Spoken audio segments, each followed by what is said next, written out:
Hi, I'm Rob Cram, and today we're taking a look at Blue Isle Studios' first-person psychological horror game, Slender The Arrival, which is available now via Steam for $6.99. The game is an official rendition of Eric Knudson's Slender Man and is a reimagining and expansion of the original The 8 Pages experimental game from last year. What the game offers are 6 dark and moody levels where players are thrust into an unknown shoes armed with a video camera and wits. The entire game is viewed through the camera as it records everything that is happening, and the only other prop players get early on in the game is a much needed flashlight. There seems to be no real idea behind the gameplay other than collecting pieces of informative bits of paper which give a little insight into the overarching madness and progress what could loosely be described as a story. However, the real crux of the game lies in the unknown, the open and confined, the fear of being captured by the suited up Slender Man. Practically most of the game feels like it's you and the elements left to work things out alone.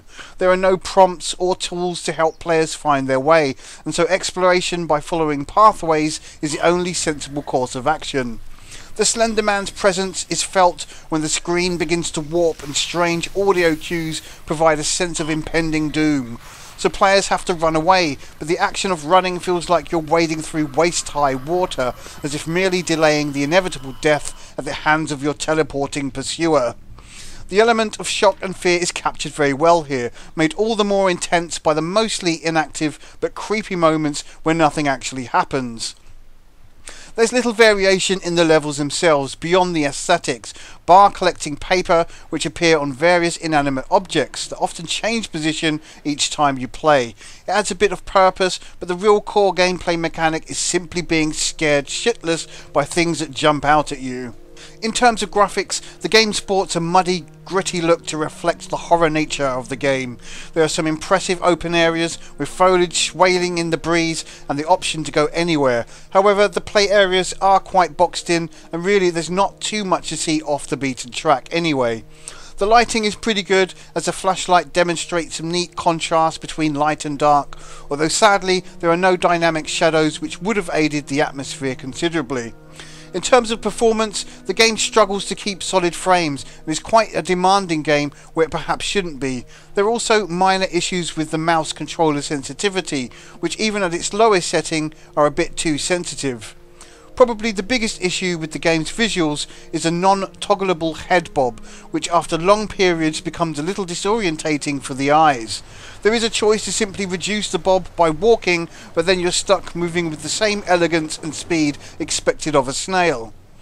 Audio is both chilling, fantastic, and acts as a perfect example of how to keep the ambience sparse, with the effects at a bare minimum, then an assault on the ears when players reach a critical moment.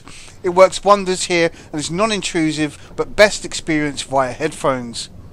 In terms of longevity, there's not much here in terms of content, and will probably take a few hours to complete after a number of retries, no doubt. There are 3 difficulty settings to try, and associated achievements to strive for as well, but beyond this, there's little replay value other than experience the randoming fear over and over and grabbing all the documents from each level. There are stats which can be viewed showing players' times for each level, which suggests trying to best one's own times as an extended extra, but with no connection outside of the game to compare with others seems a little counterintuitive. To conclude, Slender The Arrival is an interesting but short-lived psychological horror experience that's worth checking out if you like a bit of tension and meaningless scares. The vagueness of the game won't be agreeable for some people, and for others the lack of hand-holding will be a godsend. On a technical level, the game could be better optimised, and it's a shame some extra effects weren't used to add to the atmosphere.